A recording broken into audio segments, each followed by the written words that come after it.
राशि, आज तुम उदास होकर क्यों बैठी हो? कोई प्रॉब्लम है क्या? मेरी माँ मर गई है और पापा मेरे लिए दूसरी नई माँ लाने वाले हैं। नई माँ मतलब सौतेली माँ? सौतेली माँ बहुत ही खराब होती है। मैं तो कहता हूँ कि सौतेली माँ के पास मत जाना। सुना तो मैंने भी है रवि कि सौतेली माँ बहुत ही बच्चों पर अत्याचार करती है। सौतेली माँ को अपनी माँ समझने का कभी भी भूल मत करना। वरुण का छोटा सा परिवार था। पत्नी आशा और 12 साल की बेटी राशि। कुछ दिन पहले अचानक ही आशा की मौत हो गई थी और राशि अभी बहुत छोटी थी। इसीलिए वरुण ने दूसरी शादी करने का फैसला कर लिया, क्योंकि वह नहीं चाहता था कि राशि को माँ का प्यार और देखभाल की कमी हो। इसीलिए वरुण राधा को ब्याह कर घर ले आता है और राशि से कहता है, राशि बेटी, अपनी माँ से मिलो। आज से यही तुम्हारी माँ है। हाँ, इस सौतेली आंटी को तो मैं कभी भी माँ ना कहूँ। ऐसा नहीं कहते बेटा, जरा मेरे पास तो आओ, मैं माँ हूँ तुम्हारी। आप मेरी माँ नहीं हो सकती। आप सौतेली आंटी हैं और आप सौतेली ही रहेंगी। माँ तो मैं आपको कभी भी ना मानूं। यह कहकर राशि अपने कमरे में चली जाती है और वरुण को उस पर बहुत गुस्सा आता है और वह कहता है, देख लिया राधा इस बच्ची को, इसको तो बड़ों से बात करना भी नहीं आता। मन तो करता है इसे एक तमाचा जड़ दूं, लेकिन बिन माँ की बच्ची है इसीलिए तरस खा जाता हूँ। राशि को बिन माँ की बच्ची कभी मत कहना वरुण, मैं उसकी माँ हूँ और मेरे रहते हुए उसे कोई बिन माँ की बच्ची कहे, मुझे बर्दाश्त ना होगा। लेकिन वो तो तुम्हें माँ नहीं समझती। आज नहीं तो कल वो मुझे माँ जरूर समझेगी वरुण, इसलिए कि माँ की ममता में बहुत ही ताकत होती है। एक दिन सुबह राशि वरुण के पास आकर कहती है, पापा, आज संडे है, आज मेरे साथ पिकनिक मनाने चलोगे ना पापा? अच्छा ये तो बताओ तुम जाना कहाँ चाहती हो? झील पर चलते हैं पापा, वहाँ बोटिंग का आनंद लेंगे। तो चलो जल्दी से तैयार हो जाओ, आज हम झील पर ही चलेंगे। यह सुनकर राशि खुशी से उछलने लगती है।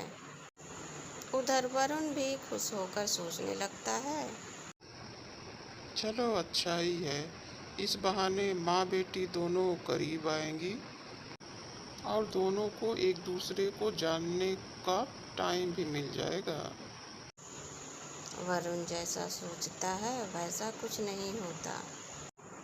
झील पर जाकर बोट पर बैठने की बारी आती है तो राशि राधा के साथ बोट में बैठने के लिए मना कर देती है और राशि कहती है, मैं सौतेली माँ के साथ बोट पे नहीं बैठूंगी पापा, मैं तो बस आपके साथ बोटिंग करूंगी।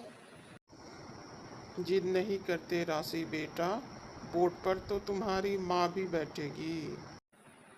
नहीं, मैं सौतेली आंटी के साथ नहीं बैठूंगी। मैं इनके साथ कभी बोटिंग नहीं करूंगी। अगर इसने मुझे पानी में ढकेल दिया तो?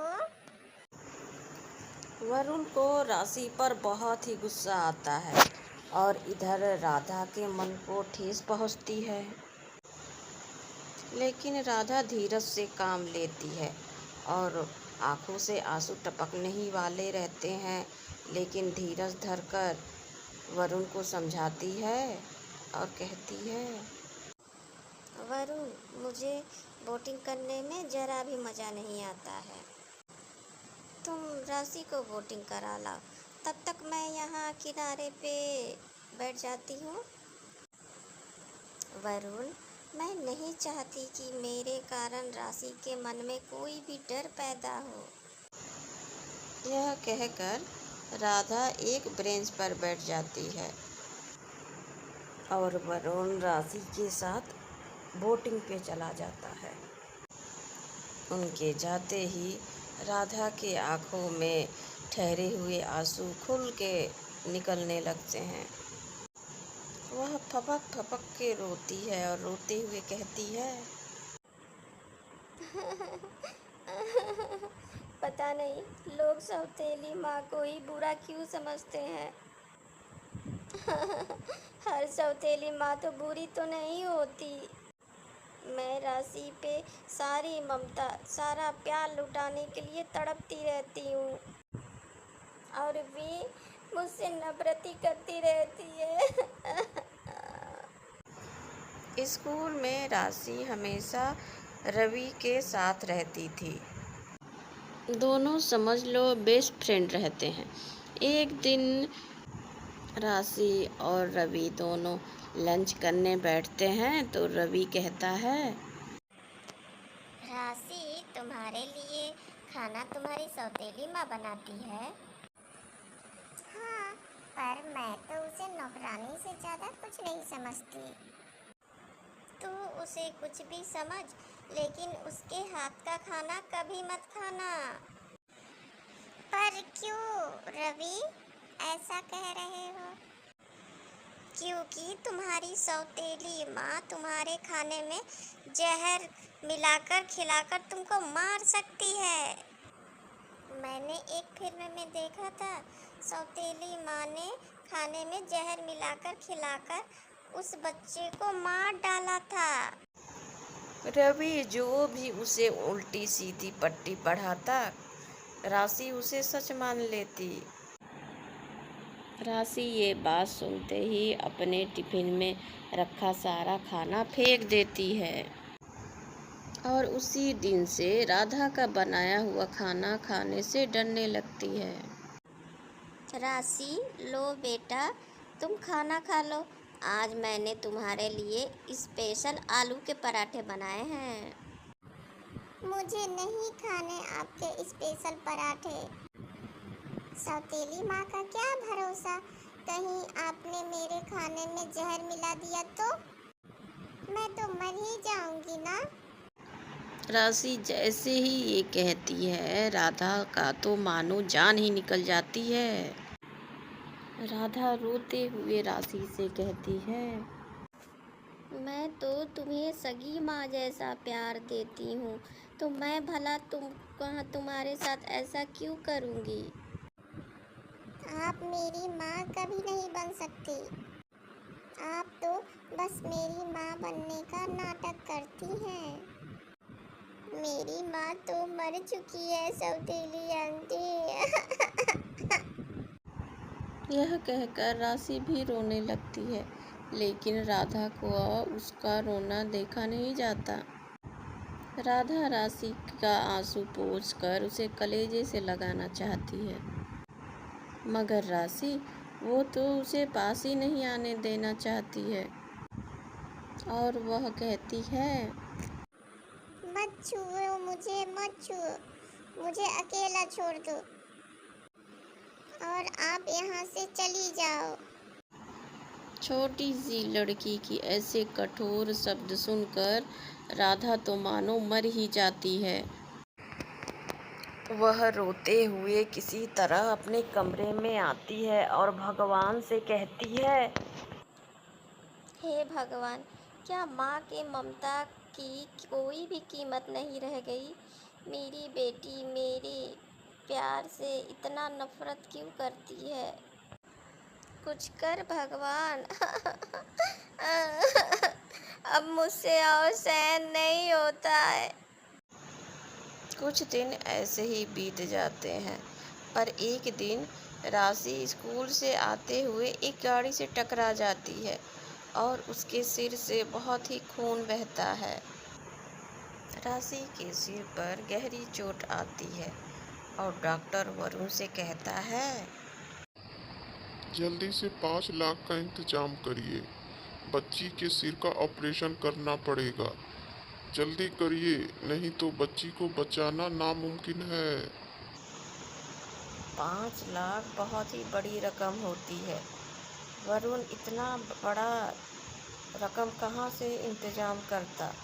वरुण राधा से कहता है, लगता है हमारी बेटी की जिंदगी इतनी ही थी। डॉक्टर ने 5 लाख का इंतजाम करने के लिए कहा है। मैं इतनी बड़ी रकम कहाँ से लाऊंगा राधा। मैं अपनी बच्ची को लगता है नहीं बचा पाऊंगा। ऐसा मत कहो वरुण, हम अपने राशि बिटिया को जरूर बचा लेंगे। शादी से पहले मैं नौकरी करती थी। मैंने धीरे धीरे कुछ पैसे बचा के रखे हैं। वह बचे हुए पैसे 5 लाख तो हो ही गए हैं। वो हमारे बच्ची को बचाने के लिए काम आएगा।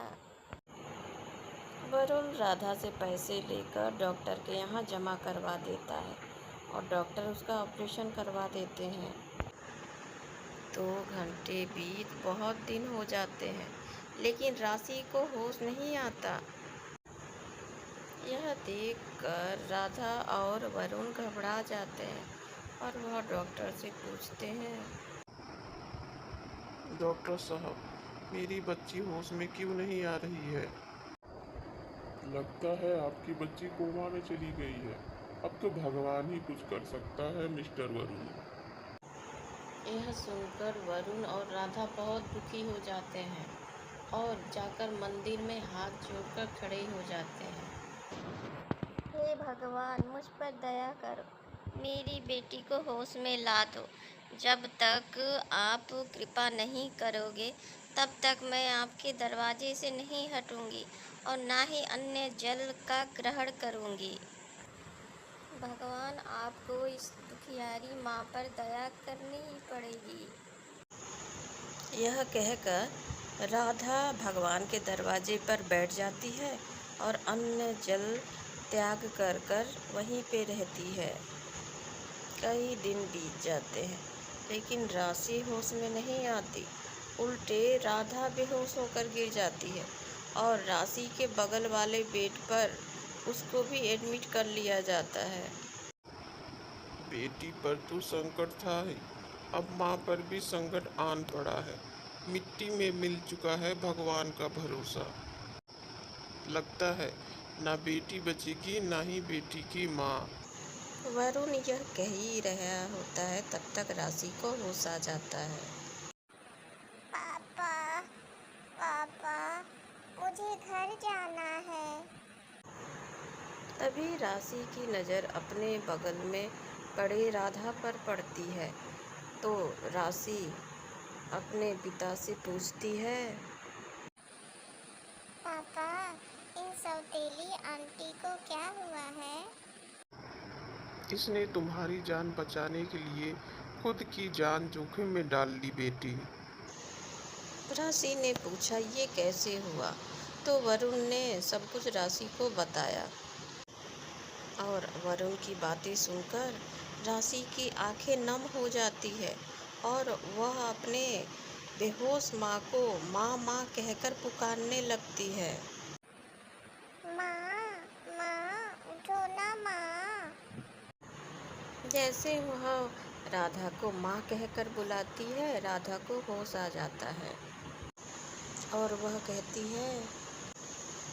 राशि के मुंह से माँ शब्द सुनकर राधा के शरीर में एकाएक जान आ जाती है और राधा वरुण को कहती है, देख लिया वरुण, भगवान ने मेरी सुन ली। हाँ, मैंने तुम्हारी बात मान ली।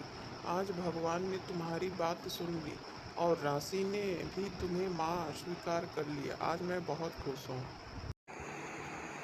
इस तरह राशि राधा को अपनी माँ मान लेती है और दोनों माँ बेटी प्यार से रहने लगते हैं।